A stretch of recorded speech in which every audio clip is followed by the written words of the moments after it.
Oh,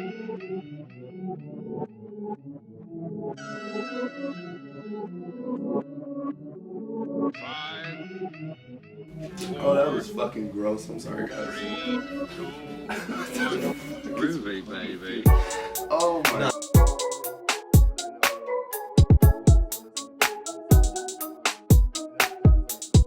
Alright. Huh? We're over here tapping in with KWJT, Puget Sound from space. I'm over here with Corey. You're tapping in with Tavares and sliding with Solana. Hey, you already know what the fuck's going on. Welcome back, everybody. Another motherfucking groovy episode for you guys. A couple quick shout outs. Thank you, Tranquil Forest. As always, we truly appreciate you guys. And then we also appreciate our groovies at home for always tuning in and tapping in. Groovers. Call them right. Oh my gosh. Fucked him up. Yeah, I'm sorry, guys. Yeah, yes, you did. I threw him off. Anyways, without further ado, Ski, let me introduce this week's guest. We got KeyBoardKid up in the motherfucking building. Yes, sir. My bad, brother. No, oh my god, I never had a stop moment before. That was one of those moments. I honestly never really talk shit in the beginning of the intro, so it's like two things that have never happened really. But welcome. Yeah, Thank you for having me. Thank you for having me. This is a really exciting moment for me in particular, just because when we were in high school, like you were very pinnacle to like us coming of age and just like the music we listened to and kind of like the lifestyle approach that we took during that time. Yeah, so like we were super bitch mob task force. Yes. For real. Yeah. Like, shout out Chai. Shout out Bitch Mob. Yeah. Yes. Kind of our first introduction into some of the work that you did. Really funny too, because we were like only like the few dudes in like South Seattle or roaming in the Rainier Valley with pink flags, and and like all the homies used to get on us and like, bro, what the fuck are you doing with the pink flag? And we're like, bro, this is about positivity. Exactly. This is the base God truly, showed us like how to approach people, how to like accept one another. So like brother said, it was really pivotal, and like it's super cool to even find out that like someone from our state was really like working with a huge movement, Right. So I want to kind of take it back just for our audience. Maybe they don't know who you are. You're kind of slow if you don't, but let's just start at the beginning of like what got you into music and just like what built up KeyBoardKid. Yeah, man. Guess like I love getting on podcasts because I like being able to tell the story, So, yeah. I mean, I guess for me, music's always been very pivotal, like in my life, just like my mom, was a younger parent back in the day. So it was like, she was doing her thing, like always playing good music around the house. Yeah. So it's something I was always like drawn to. And I was born in Hawaii and we moved to the Bay Area actually. Oh, wow. It's crazy, like things come full circle, And so I lived there till I was about 5. And then we moved here to Washington. Yeah. I grew up in the South End. Right off of MLK. I lived in MLK apartments. That's how I actually know Sango too. Oh, fire. Yeah, so we grew up in like the same apartment complex. And so basically from there, I lived all around like the Seattle area as far as like more like south though, like SeaTac area. And then Renton. And then I also lived in Federal Way. That's where I went to high school. Oh, so real southbound base. Yeah. So it's all around. And then my parents split when I was younger. So my dad actually is from Dallas. So I would go back and forth to Texas. Oh, nice. Growing up. And I actually went to school out there for a little while too. So that played like a big part in like the sound and everything and like making music. And actually like my one of my big cousins is Go Hard Black, which is kinfolk to E40. Oh, wow. And, like, when I was a little kid. So it's in the blood. Yeah, like he had a home studio way back. And then like, so my dad would just take me over there like, you want to go make some music? Yeah. I'd be hanging out over there. That's where I first like touched a board or anything like that. So shout out Go Hard Black, That's fire. So basically like, so like fast forward, I wanted to be like a DJ, honestly. Yeah. I wanted to like play turntables and stuff, like real vinyl. Yeah. But it was like, I feel like growing up where I was at, it was like a pivotal time in like culture kind of changing over. Like computers were coming out. Yeah. People were starting to use software to make music a little bit more.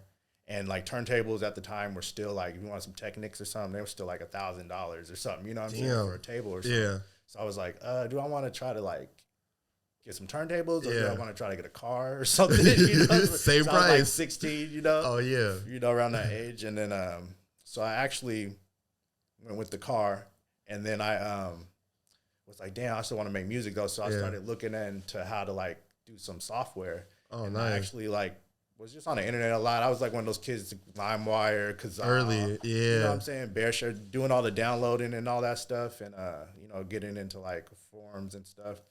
And so basically I learned how to download Fruity Loops. Oh, nice. Yeah, it was like a, you know, illegal crack version at the time. You know what I'm saying? Especially at that time. I do support it now. I have purchased the actual program. You know what I'm saying? I support purchasing the programs. But shit, at 16. Yeah, but you know, I had to do what I had to do. You know what I'm saying? Bought the car over the equipment. Yeah, so it was actually Fruity Loops still back then too. Yeah. It wasn't even FL Studio. It was like Fruity Loops, probably like literally like Fruity Loops 2 or some shit. Yeah.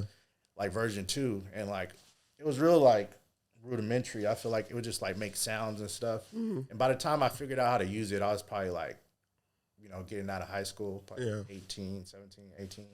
And like at first I figured out, I would just like, when a new version came out, I would download it, like figure out how to download it. And like, it kept getting better. So I was like, okay, like I finally got to a version. I don't even remember which one it was, but I could basically sample. Oh, like, nice. learn how, and like the drum sequencer got better. Yeah. And they started improving with their VSTs, you know, plugins and stuff. Yeah. So then basically got to the point where I could make something that was listenable to. And so I would get in the car with my buddies, we'd be smoking and riding around, and we'd all freestyle. And it got to the point where I was like, man, I just snuck in some beats one time. Yeah. And they're like kept rapping, and no one noticed it was like a different beat or nothing. Yeah. And then people was like, oh, this beat's kind of dope. Like, what's this? And then I was like, oh, I made that. Oh, that's me. Yeah, and then they were like, oh, man, that's dope, man. You should do something with it. So it was like, you know, coming out of high school, and that's around the time I was like, oh, maybe I can like make some music. Yeah. So it's a long journey, man. So basically, after high school, I didn't know what the fuck I was going to do. Yeah. So I ended up going back to Texas for a little while. And this is like hyphy movement, you know what I'm saying? And all that was popping off. 05, 06. Yeah, definitely 05, 06, you know what I'm saying? Like right after high school, like for me. So it was all that was popping, and I was like, you know, I was into all of that. Yeah. And just like I feel like having ties to the Bay Area and stuff like that, like I just always was into that sound. You know? You were always watching what was going on. Watch was popping, watch what was going on. And then and MySpace was the biggest fucking like platform out there for like internet stuff and making friends. So I had a MySpace, and so I was like making friends on MySpace. And then basically I seen Lil B in them guys' video, the Vans, and I was like, yo, this sound familiar. Like that's either Reason or Fruity Loops. Yeah. Like, and it blew my mind, because I was like, damn, this is on MTV, BET. I was like, damn, that's dope. And I actually like was like, man, I can do this shit. Was that your like first exposure of like something you knew sonically you could like attach yourself to and just see it on like a bigger stage? Yeah, I mean, like I originally like aimed like my original inspiration though, I guess I skipped over, was honestly Kanye, like soul sampling and all of that, like early Rockefeller, Rockefeller type era. You know what I'm saying? So I was big into that, and then like big into Dipset. Oh, that's fire. Big into Dipset, bro. Like, how did the Jadakiss versus did you watch it? Yeah. Yeah, man. Dipset kind of let me down on that. They just weren't organized. Yeah. You know? Like, I feel like they have hella hits, bro. It just wasn't organized. And I feel like also like the Locks came like with that real like polished show set, bro. Yeah. They were like, all their music was EQ'd right. You know, like that's just shit I know now too from being like an artist and like performing and stuff like that. It's like trying to have your music all like the same level, all mastered right. So it's like there's no highs and lows. Like you know, it throws off the vibe. Yeah, you know what I'm saying? If you're just getting hella sound and not really the artist. Right. It's not clear. So I feel like that definitely hurt Dipset in that situation. But Dipset for life. You know what I'm saying? Like, Oh yeah, I definitely had the I had the Joel's bandana because I spent my childhood is in New York, so like as Dipset is like taking over the world, right. I'm a little ass kid, so I'm just like watching them just like everywhere. Like I'm not I wasn't in Harlem or anything like that, but just like 106 in Park, just like them just running through the city and just everywhere, culture, like popping off at that time. It was a beautiful thing. So that's dope because I was over here watching like Smack DVDs, trying to get a taste of like what was popping in the streets out there, like in those areas, Yeah, so like Dipset was a heavy influence, honestly, too, like sonically, so I basically wanted to make beats like that. Yeah. So I actually had like finally made a beat that was like super dope. That was a sample, and that's when I really was like, okay, I'm in love with this, like making music. Like I really took the sounds out of my head and like made it happen. You know what I'm saying? So I pretty much like self-taught myself with like that's how fire. to make I had a few friends that taught me, like some older cats that showed me how to some shortcuts. Like, some shortcuts like looping samples and stuff like that. Shout out to the homie Trife on the beat. Oh yeah. Yeah, like he showed me how to do a lot, like with sampling music and stuff when I started out.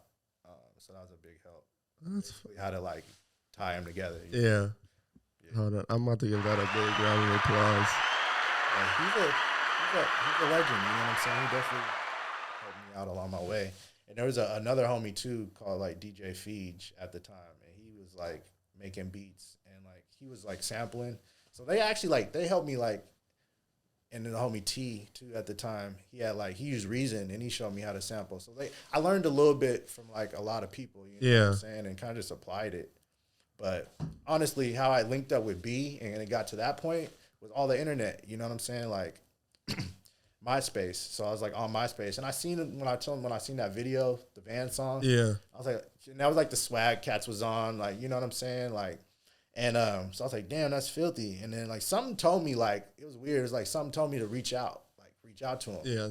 And so I basically just sent him a message. I actually I hit up all the guys in the group at the time. Yeah. And but I originally reached out to B, but B actually responded. Oh. And he was like, yo, yeah, man, like send me some beats, you know. And that was at the time, I think, you know how the game is, the rap game, like. He was in the pack, but he also wanted to do like something else. You know what I'm saying? Kind of do his own thing. Show his own identity. Yeah, so he basically was like, yo, I'm gonna be trying to go do this solo thing. Like, so she's like, send me beats, you know? So it just started out like that, just sending beats and like talking on MySpace, you know? And then like I sent him a beat. I can't remember what beat particularly, but it was like he loved it. So he was like, yo, this beat is fire. Like, and like I guess L heard it too, and L was like, yo, this shit's fire, you know? Yeah. So he was like, gave me his number, and then so like he's like, man, hit me up, like let's work, you know, let's do some more work. So I hit him up. It was like first conversation on the phone, like he just told me basically like what he was trying to do, like with the Lil B and like the bass guide and like the bass and like how he was starting it out and like how it comes from, you know, like the bass. Like I was aware of like them calling themselves bass boys, like the pack and everything, because I listen to a lot of their music, you know. And so I was like, what is this? I asked him though, like at that time he was kind of early preaching what bass was in his sense, right? He was creating. Yeah. So I was like, prophesizing. So I was like, what's bass mean, you know? And he's like, you know, just like punk, you know, like doing what you want, you know. So, but at the same time, keeping it positive, not hurting anybody, but you know what I'm saying, just being you know, to the utmost. And I was like, I could rock with that, you know what I'm saying? I was like, shit, like that's cool with me, you know. So then we had a lot more conversations, and he basically just like, man, I'm gonna need like a producer to help build Bass World and what I'm trying to do. Yeah. He's like, if you down to do that, man, let's get it. So basically, I was like, cool, yeah.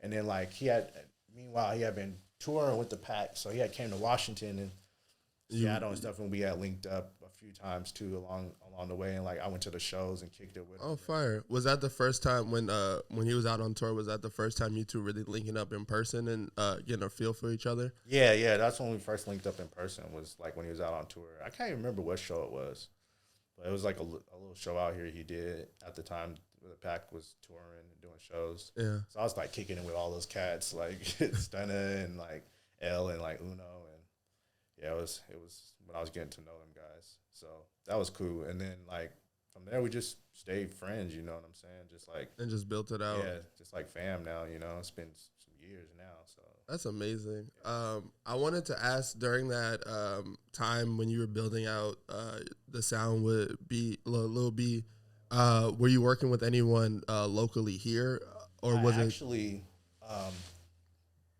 wasn't really working with anybody, but I did try to be a part of like a group. Yeah. And like it was just a friend of a friend at the time, and we became friends. My homie Jafon, and like he was really big into like that hip hop like backpack. Yeah. Style. And he was more like it was very positive, you know, like he was into like very positive hip hop music, and like that was fun doing that. But we definitely had different ideas on like how to go about it. You know what I'm saying? Like I wanted to make positive music. I always felt like like behind the music is always the artist, and you can be a positive influence. Yeah. But I'm like, we gotta make. I'm like, I want to make music that is like gonna make money. Yeah. You know what I'm saying? It's got to do like, both. It's gonna do both. You know what Yeah. I'm saying? But I want to get paid for it. Like I want to do this for real. So like I knew I had to like do it in a way that I can like make it a monetary thing. Yeah. So like I always was into like stuff with the edge anyways. You know what I'm saying? Like, you know, I'm like listening to the Dipset and stuff. Yeah, Like, so I wasn't really like I like backpack rap, but as far as that went, I wasn't like a huge backpack rap dude. I was more so like you like the rap, lyrical, you know? yeah. Like, but also lyrical stuff. It just depends, like Nas, you know what I'm saying? Yeah. Like, more of that kind of stuff, you know, where it's kind of a little bit of both. Yeah, you got a little bit of street shit mixed in with like some positive messages. Yeah. You know, or just like lyrical shit. But then, you know, I like a little bit of everything, I guess, honestly. But So that made honestly, it we easier. just had creative differences. Yeah, so that made it easier to continue to build out with B and just like be like but that's more of that style. positive connection. Yeah. But then it was like, you know, it's honestly like I like to think about it like on some Jesus shit. Like, like if you're trying to reach people, Yeah, like you shouldn't like shun that group of people. Like you shouldn't be Yeah. like, oh, I'm better than the streets, and we like too high and mighty on your positivity. yeah. Then it's like it's off-putting. You got to You know, understand who yeah, you're you really gotta- talking who you're to. talking to. You gotta speak the language, you know, like because everyone hears shit just differently. You know Yeah. what I'm saying? Everybody, you know, like so that was my thing with the music, and like I feel like B was able to do that. Yeah. Like, he made whatever the fuck he wanted, but then at the same time we could stop the show or in the middle of a song he could tell you a positive message. Yeah, something and really connect with uplifting. his fans Yeah, and just yeah. like And, get like, more of his personality than in it. Totally. That's So, fire. That's kind of like how that went. But that's how I actually met Trife too. Was like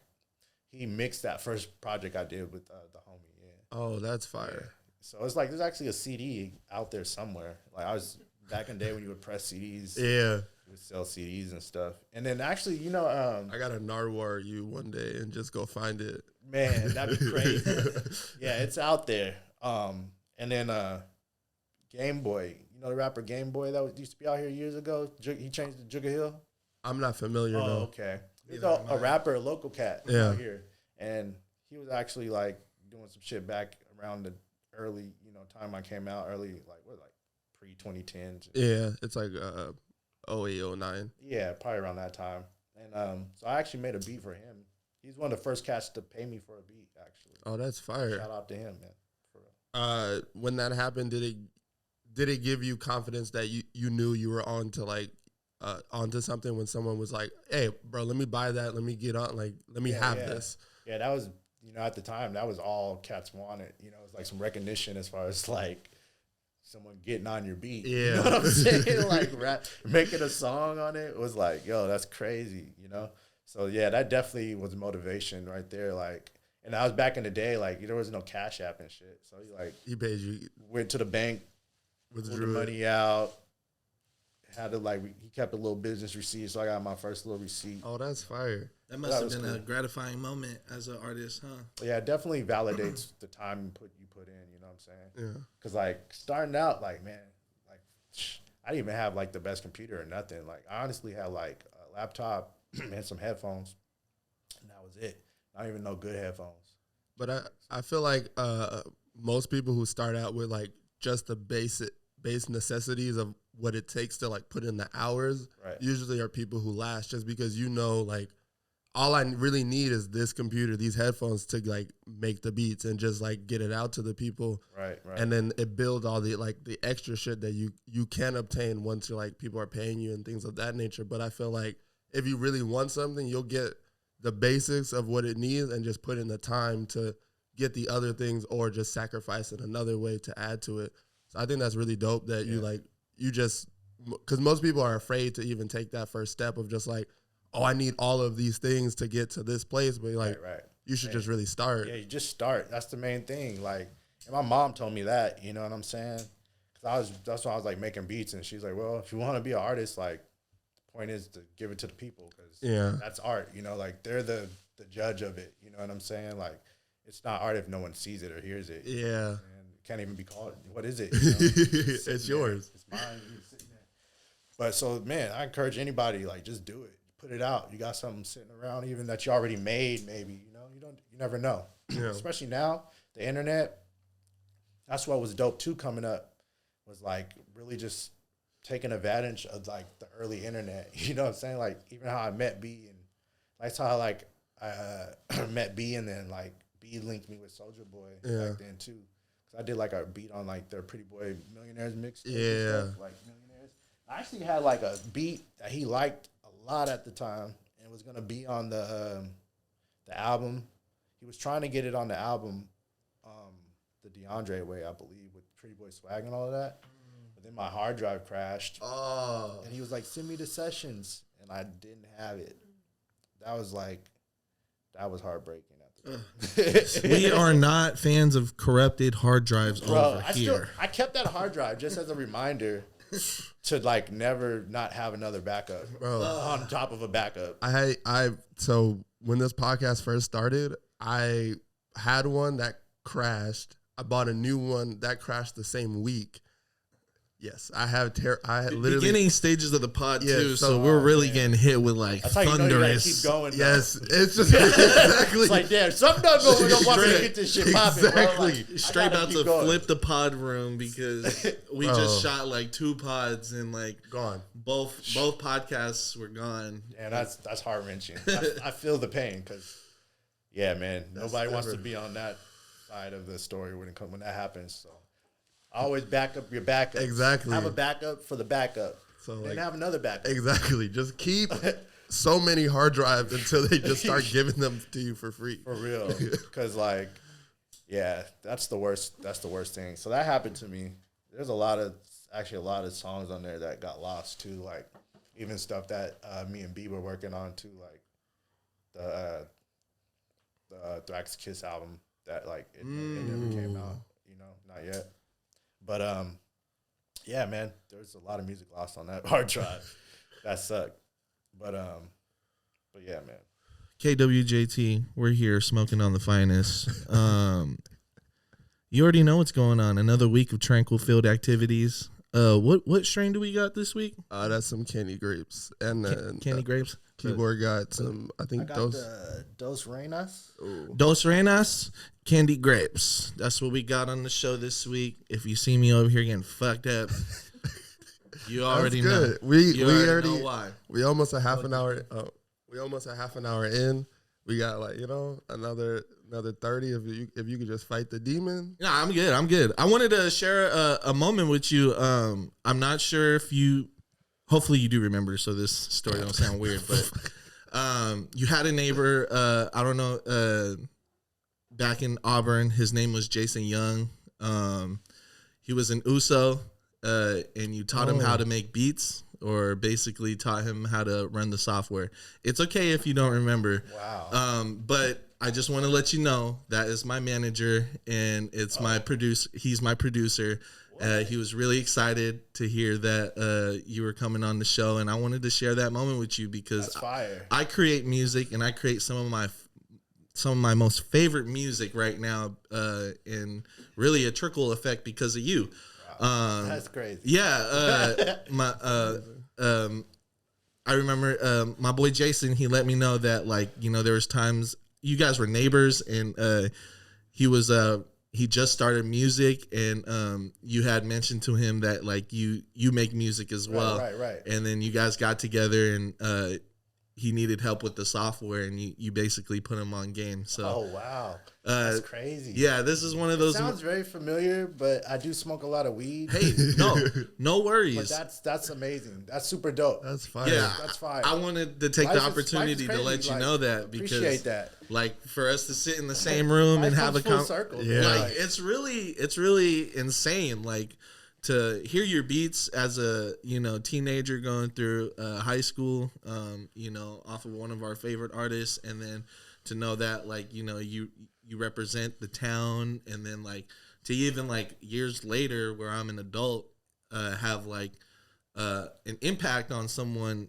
to where I'm actually like thriving in in my own music. That's like I have to let you know, like I appreciate that. Yeah, of course, that bro. Right there, that's the type of stuff that's motivating right there to just keep going. You know what I'm saying? Just to know that you have touched someone's life and inspired them. You know what I'm saying? So. No, it's a really cool moment. Oh, if you wanna. Oh yeah, I'm definitely giving that a round of applause. That's well deserved. I think it's really cool. It just shows the testament behind music, and that it stands the it stands against Father Time. Like like for you to pick up one day and be like, I'm making music, trickle down past like 2 other artists, I think is the coolest fucking thing. And the fact that I'm able to like sit down and have a conversation with you is even more of a like one of those moments where it's like this is truly why like I will tell the next musician and the next artist to like never it's like consistency is key, but like never give up. Like you like that. Facts. You like that little consistency is key. I do. He got it. I do. That was like a couple episodes ago, but yeah, like truly, like I like this moment right now. I feel amazing because I was able to let you know that like I've seen you like on Twitter, I've seen you on Instagram, like but to tell you and let you know that like I made an album called Grew from the South because like one of my closest friends now, I met him who made music, who standed against time, like never stopped making music, linked up with me, and really you helped him out. So that's dope. That's super dope. That's crazy. Life's crazy. You know what I'm saying? Like it's a wild ride. But it's a beautiful journey. Man, that's super dope. Cause like that's one of the things that always keeps me going too, is just wanting to like inspire people and like be inspirational. Like I feel like that's the stuff that makes a difference in the world. Like it's part of your legacy, stuff like that. You know what I'm saying? Like the fact that even happened, and it's something that I might not even like truly remember necessarily, but it was like that I did that and just was trying to keep it positive. Exactly. Walk how you talk. You know what I'm saying? So that's like a very positive experience right there. I think like hearing that story from you and knowing that I did that for someone, that's super dope. That's amazing. I wanted to ask about how you see your legacy as it stands today, because for me, I know the conversation about like influence, like Ye brought up the conversation about influence and just who's been the most influence of this generation. And I feel like what you and B have done was very, very impactful to what I see today, as far as like the industry, the music, how music comes out, how people interact with their fans, how like a lot of the things that I'm able to see in action and like be like music tactics today. I think you guys built it off of just like genuine energy and just like I fuck with this, we're gonna do this, and we're gonna spread it to as many people that we can. So I wanted to get your opinion on like your legacy thus far, because I know you're not done making music, obviously, with the group you're part of, the Syndicate. But like just influence, like literally just influencing me and Tavares' like generation and the kids that like grew up to make music. How do you feel about it? Man, I think it's dope. It's cool to see where it's gone. You know what I'm saying? Yeah. But also at the same time, I feel like I still got a lot to do. Like you said, like I still got a lot to do. there's a lot I want to prove to myself too. You know what I'm saying? That's just some of the things that just keeps me motivated. Just to reach more commercial success, I think would be one of the things I want to do. Yeah. But also just like, you know, do more things like on my bucket list. Like, I want to do like soundtracks. You know, like I want to get into something like that. Some film soundtracks, like video games. Like I've been kind of getting into a lot of the homies. Well, a few of the homies, not a lot of the homies yet, but I feel like coding's becoming more popular. But one of the homies from Miami, like Lofty 305 used to be his artist name. He goes by something different now. I forgot my name, but he got into like video game development. That's really cool. Yeah, so he's got a fire ass game he made, and it's like super dope. It's like 3D engine, like PS5 computer level graphics. Oh, that's amazing. amazing. He's an artist too, Yeah. so he did all the design. So it's like basically just like it's super dope. It's like a shooting game, Okay. like in third person. Oh, that's fire. Yeah, and it's super dope. And so anyways, I just reached out to him, so I'm gonna do some music for the game. And then I got a homie, Zach G, who developed an app called a Skatebud. And it's basically like a skateboarding game on your phone. Oh. It's like basically like a virtual tech deck. Yeah. Like, and you just control it with your thumbs, and Oh, like that's fire. how you swipe, and it does different tricks and everything. So you can like grind and like. Oh, that's all the little hella jumps. hard. And it's like in early development, but he had gave me the beta, and it's fun to play. I actually was like playing it a lot. So I did some music for that, and he's doing an update right now, so that should be dropping soon. It'll be in the App Store and the iTunes and all that. Okay, we definitely got to cop so that. that'll be coming out. But just to do more stuff like that. Yeah. But I'm actually happy. Like, I think it's dope because like it's crazy like that you just told me basically that you guys are listening to my music in high school. Yeah. Now you guys are grown and you guys are doing your thing and influencing the world and making your mark like I was doing at that time. And I still feel like I'm still very young to have done all of that. Yeah. And like it's super dope. And I feel like we have like a very good fan base, like because of that. And like a lot of reach and like people that genuinely love the music and love what we've done.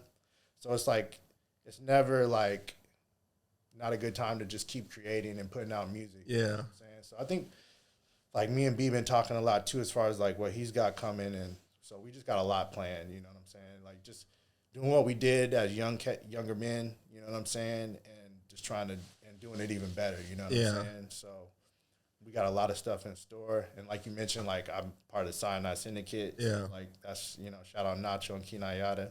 So we got that going. Shout out Sango, who helped out a lot on the first project. Homie Taylor, Seth, who engineered it. And that's actually out too. You can go grab that project. Oh, yes. You know what I'm saying? Definitely was slapping it. So we working on the next one and stuff like that. So we got a few little things in the works, you know, some stuff that's gonna come out dope. You know, just always trying to improve, you know, like I still feel like I'm a student of the game. What's dope really too is like seeing where the game's gone, where it's at, and just like being able to be inspired by what's happening now too, you know what I'm saying? Yeah. I feel like, you know, it's just dope, you know what I'm saying? To see artists that I know that I helped like inspire, doing dope shit, and it's like, damn, that's dope, you know what I'm saying? So just like seeing what they doing with it and having fun, and then just for me to wanting to continue to have fun. Yeah, just not getting bored with like what you've been doing for a while, and like seeing that people that you've like watched come up still have like bring you energy and make you feel like, this is. So this is dope, man. It's a fun time, and I think like it's like we're just seeing the beginning of like just artists being more empowered, and just, you know, with the NFTs and all that cool stuff that come out with the Meta Verse. Just like a need for more content, more content more than ever. So there's lots of avenues to get out there and make your mark, you know. So I think that's dope. I wanted to ask you about your own personal NFT that you dropped. What was that process like? Because I've been just like, I've been watching it from just like the outside looking in, and just like what Bobby Hundreds have been doing with the Hundreds and the Atom Bombs. Right. And the Bored Apes and the like Bored that. Apes. Yeah. And then You see the mecha ones? No. They're like Gundam looking mechas. Oh, No, I don't think I wow. have. It's called the Meta Verse or something like that. Oh, that's fire. I've been really I've been really intrigued because I love art like that. Right. But I just haven't got into like the processes of just like one submitting and just finding like a real concept. So like one, what made you like hop in the NFT and like what was that experience I'll like? keep it honest, like I just stumbled into it. Yeah. You know what I'm saying? I think like just being on the internet all the time, it's just one of those things where it's like someone that was like a fan of what I do. Yeah. Like, hey, check this out. You know? And then I was like, oh shit, that sounds cool. Yeah. So I just probably tweeted about it, I think. And then somebody that was a follower and somebody I had done some music with reached out. I was like, yo, check this out. This is how you get a wallet. This is how you do this. So I just kind of got like walked through it. Then I started like paying more attention to it. But I knew about like, of course, like crypto and stuff. Like, just mainly from like Bitcoin and like back in the day, just having Bitcoin to do like whatever with. You know what I'm saying? Back before it was really popular though. And so I knew about Bitcoin a little bit. And then, so then the whole NFT thing, I was just automatically, I was kind of like, what is that? You know what I'm saying? But then one of my friends showed me like, basically like an early metaverse. Ooh, like called Crypto Voxels. No, I haven't heard of that. I got to do some research. And it's like a website, and it's like a metaverse. Like you go on the website, and it's like, I don't know, like a digital space. Digital you? Yeah, you have a little digital avatar type thing. You can move around. Oh, that's fire. Walk around through this space, and like people buy plots of land. It's kind of like Minecraft or like Sims or something. Yeah, basically like that.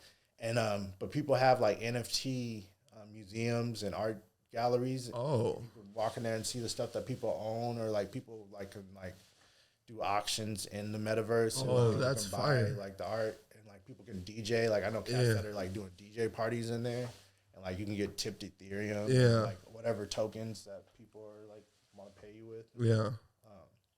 So yeah, you should check that out. Crypto Voxels is super dope. That's really cool.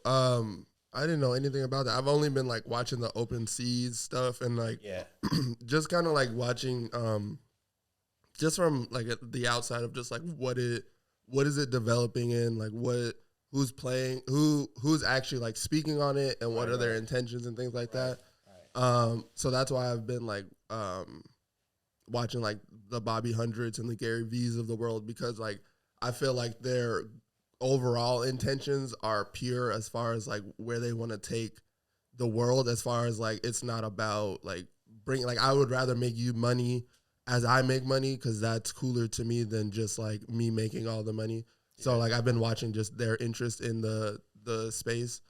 So I'm very interested. I don't trust the internet, so I haven't been able to just like commit to like buying into it yet. But it's very early. I mean, everything's obviously decentralized and unregulated for the most part. So you gotta be careful, you know what I'm saying, and invest wisely. I just would advise just not to like, don't invest any money you can't part with. Yeah. You know what I'm saying?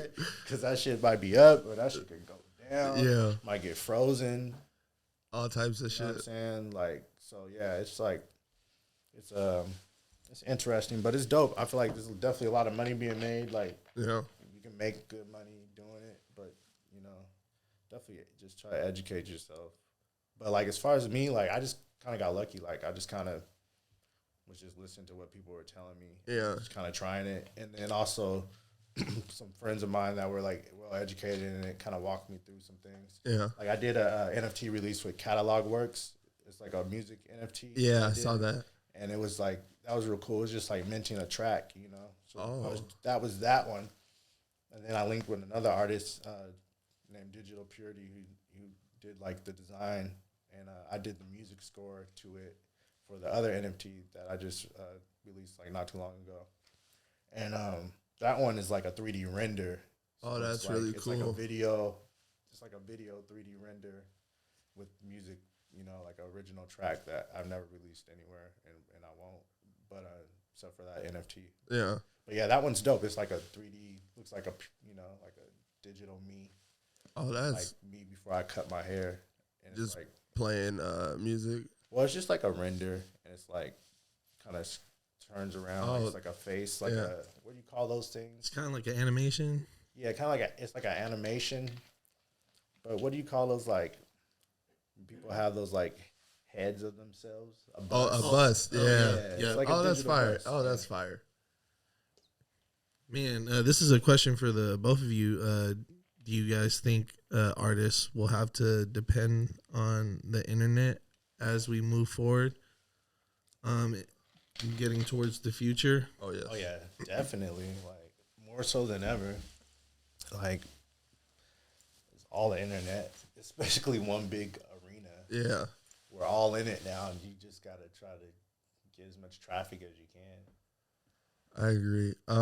I think that while I don't love the just the unknown aspects of the internet, I think it'll be what a lot of people currently already rely on, and I think it started in the change the psyche of older people. That's how I know it's like something that we'll always have to rely on in a way to get to whatever your next plateau is. The internet will more than likely be the vehicle no matter what, just because like it's too fast. Yeah. It's so fast. Like think about how much information you get, and which is part of the problem, but it's like you know about news before the news knows the news. Exactly. Like you think about something like Twitter or something like that. Yep.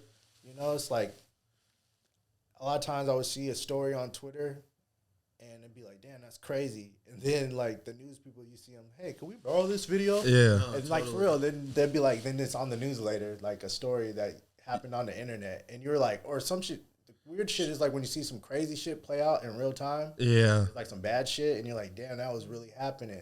Like that's how I felt when really, Kobe passed. Yeah, like I watched that in like real time on Twitter. See, that's what I think was crazy, and that's what some of the stuff that's like I think is honestly like I don't know. We'll see the repercussions of it because it's like mental health, Yeah. Like a lot of that trauma. It's like a lot of trauma, So it's like we're just like absorbing hella trauma in real time, and then just going about our days like shit's cool. Yeah. Yeah, I don't think humans were meant to know what the other humans were doing on the like your experience other side of the your world. Experience, at the same time. So it also like that's why it changes how we socially act too, and how we act, and also how we interact. Yeah, we view a lot of things that we see off the internet either as like law or just like it almost forces itself into fact as of lately when things. I would say like 5 to 6 years ago would be a joke. Like it would like you would see it somewhere and be like, oh, that's hilarious, and like it wouldn't really attach to your day. Like now if you're telling other people, it's like, oh, this funny ass shit I read on Twitter, or just like these things weren't really taken as like they could be all the way viewed around the world, and now it's just like how regions see certain things, and just like we absorb all this information and just off of what we've read off just never being there and never seeing it tangible. Yeah, the internet was more abstract, now it's more like actually like you said, like what's happening in real time. Yeah. Like someone's talking about like you would like talk abstract thoughts on the internet, and it'd just be like no one would take it serious because it was like not a place to be taken serious. Yeah. But now it's more so like it's definitely it's how we interact. Like a lot of people, how they interact like all the time, you know what I'm saying? So it's definitely interesting, but at the same time, it's like, it's dope, because like the internet helped get me to where I am with like, music, and like gave me the lifestyle that I have, you know what I'm saying? So it definitely, and that's why I always feel like it has that double-edged sword feel to it, where it's just like, it could be the best tool ever and like really promote and push like, positivity and like really inspire like the youth and like continue that great legacy. Or it has that element where it could just be all shit I never needed to know about what's going on, and just like it would be real chaos. Yeah, you know what I'm saying? So it's definitely like that's just so much going on. So I think that's like what I was saying earlier. It's like humans have to evolve to the point where we know how to like actually truly live with the technology. Yeah, we have, you know what I'm saying? I think we're just like testing shit out each day. Like, you know, there's like a new update every day or something. You know what I'm saying? So it's like, does this work? Yeah. So it's like no one knows. You know, it's all an experiment. I feel like I absolutely agree. when it comes to that. I'm definitely giving our meta conversation a round of applause because I feel like if I was watching this, I would have learned a lot just about. I mean, it's you know, the podcast that podcast space is a really interesting like space we live in because it truly is a testament to what we were talking about. Like information really is. You either choose. There's a good and evil to the internet. Exactly. And like for us to like experience the start of it and like to where it is now, like That's we're sitting in the room.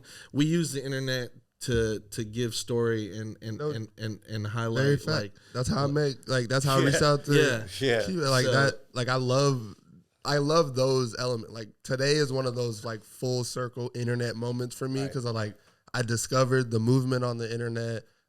We embraced it and we're very passionate about it on the internet. And now like I reached out to you because of the internet and now it's very effective. You know what I'm saying? Like it's just like anything, you know, it's like a tool. Like it could be used for like hella great things and it could be used for probably not so great things, you know, but it's like, it's all about how you approach it, but it definitely should change your life. You know what I'm saying? Like, it's definitely like, it's a real deal. You know, the internet it's a powerful thing, you know, connects us all around the world. You know what I'm saying?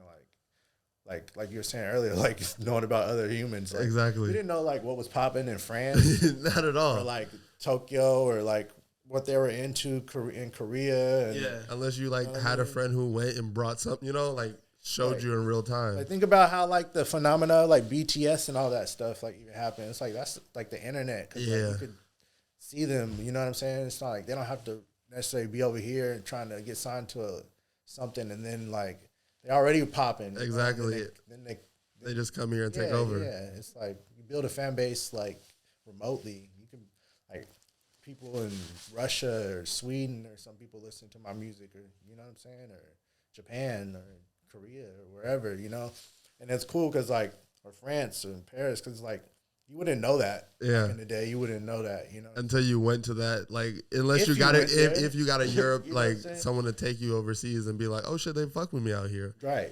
And that is still a very early concept in like music of just like not really knowing if your demographic is out there and just like trusting, going over there and just feeling like you have better most artists that I meet at your level or just like that have obtained some sort of success say like overseas fans be like the ones that be going the hardest more than like local as the States fan. I feel like we forget, you know, the power of that. Like even I do sometimes. It's like you try to like just impress like your surroundings. You know what I'm saying? But it's like they might not get it here, you know, but over there they understand it in this city or this country or whatever, you know. So I think it's dope, and people got to remember that, like, to use those analyticals, you know, like that data because you can see some of that and see where you're popping, see where you're popping, and like try to dial in on that.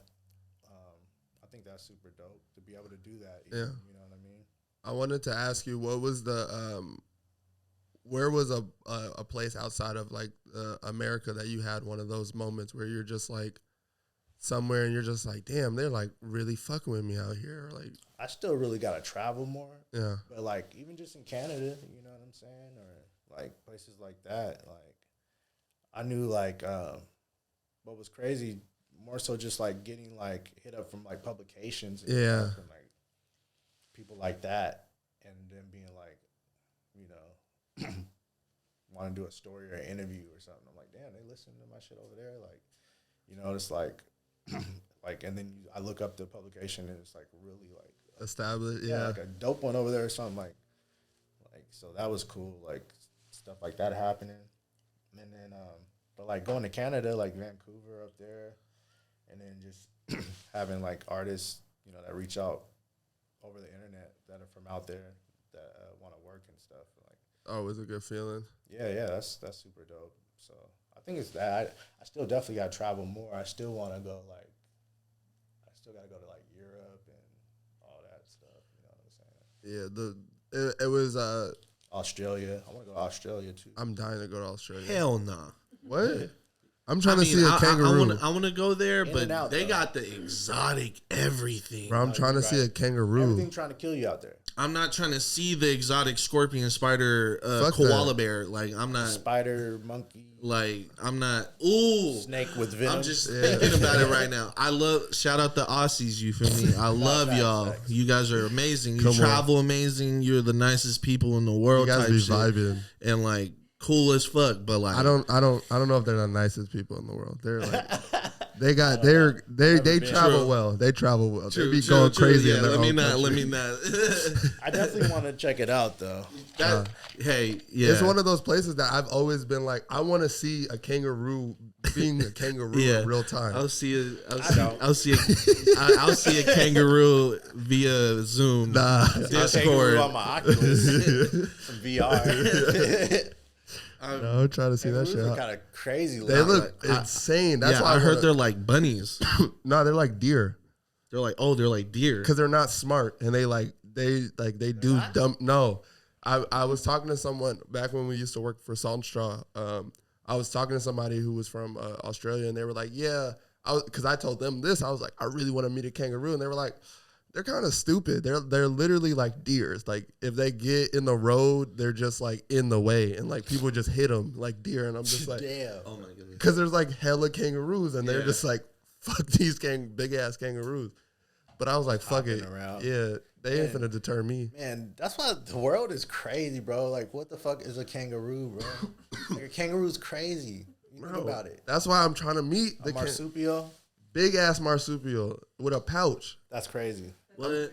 I'm trying to. All the reasons you guys are skeptical of the kangaroo is why I'm trying to meet the kangaroo. It's like, Yeah. what's up with you? Have you seen their spiders? Nah, but I'm not scared of Prefer spiders not like to you. even know things. I mean, you exist. can't. You don't have to be scared of spiders. Like our They're like the regular size of eight. run of the I seen mill this one North video. American spiders. Oh man. But the Australian spiders, let me tell you about those. Like, Oh man, I'm cool on those. ooh, bro, they're like the size of they're like almost smaller, a little half of the tiki, definitely a painting, definitely a Legaspi painting. Like, Good on that. bro, definitely the paradise painting. It's only their picture. legs that are that big. Their No. bodies cannot be more than I don't know, man. like right there. I don't know. If their bodies are smaller than my hand, it's killed every time. Them I things feel be, it. like, jumping though. And Yeah, Ooh, but like I don't I'm not scared of any like animals outside of the hippo. But yes, rightfully so. I didn't know hippos were so vicious. bro, I'm just now truly learning about the hippo's viciousness. they catch Like, more bodies than shark. Any other animal, they right. kill human. I Like feel yeah. like they had the greatest like campaign manager of all time, bro. They had hella good promotions. Yeah. Like you feel me? Like Hungry who Hippos. did their PR? Yeah, I thought they were nice little, They're- Hungry Hippos game. Make you think, and then like why in cartoons Look. they're always nice and Yeah, Hella little, nice. little cute ass hippos Nah. and shit. little purple hippos. You know what I'm saying? Like my dad be watching what's the doctor on I can't remember her name on Disney Channel. She got a little purple hippo. It's like that a helps doc- her out. Dr. McStuffins. So. But anyway, Oh, they that's always- that new Disney. yeah. They always make it cute. You know what I'm saying? But hippos are like crazy. Yeah. Mean. Pablo Escobar's hippo is catching a Yeah, case. that's what really put me on to like just learning more about hippos. I was like, what? The hippos are going crazy out there. crazy. And they said they're cocaine fueled hippos or something like that. I need to read this story. I see something like that. Maybe that was No, the propaganda. I believe there's too many humans on Earth for that story to be fake. I believe somebody was like had too much cocaine on them. Well, and was everybody had hey, cane. What's up with this Brick hippo? on them. What's up with this hippo? It's like, bro, let's feed the cocaine. Let's put or it let's on feed the watermelon. hippo Cocaine. cocaine. Probably to juice them up so nobody come through. They get ate. Nah, the hippos and dolphins are my two like water creatures I don't fuck with because dolphins play stupid. No one can tell me different. Dolphins are hella smart. Hella smart, and they just like they be kicking it. They do too much human like shit, but in the water. Right. Like they kill for fun. Like nobody be telling people that. Right. So yeah, when you learn the dark side of some of the animals, it's crazy. I'll be watching them. So there's a TikTok dude that be doing weird animals. He's filthy. I think I know who you're talking about. The young black cat. Yeah. He's dope. I'll be watching his videos. Look at this guy. Yeah. He be having some crazy cats, bro. You know what's funny is like there's like a show called The Octonauts, another like new kids show, and but they had like it's like a little 3D animated show, but at the end of it, they be having like exotic animals from underwater and stuff. Yeah. And then like at the end of the show, they'll show you what it really looks like. But yeah. Oh, that's cool. That's like on some like that's Zaboomafoo and like you know how like I appreciate those television shows that taught you something. Yeah, they really learned something on that. Stanley, that's who it was. My man Stanley. Stanley, the nigga on Disney. Oh, Disney, what's that? Stanley, what's this nigga name? He had a big ass head and he would just travel around the world fucking with animals. I don't know. I'll pull it up after the pod. Stanley's a real nigga. But I wanted to ask, do you have any music coming up? I know you. Yeah, we definitely. I definitely just started working on some new projects and stuff I've been working on. Like, I'm definitely continue my bass soul series. Like, it's just like. I'm gonna drop some instrumental projects. It's been a while. Bass in the Rain. I want to do a new one of those. I got a couple ideas that I'm working on, but then also just working on music with the group. Syndicate. We working on that new album and some other music for people. You know what I'm saying? It's gonna be some, probably some Lucy's or something we drop too. Yeah. You know? So we stay rocking. We building that. And then I got music I'm working on with B. So we got new music coming out. He just dropped a tape, Red Flame After the Fire, so that just dropped. Just check that out. Everybody peep that. And then I did a track on there. But other than that, man, just working on new art. You know what I'm saying?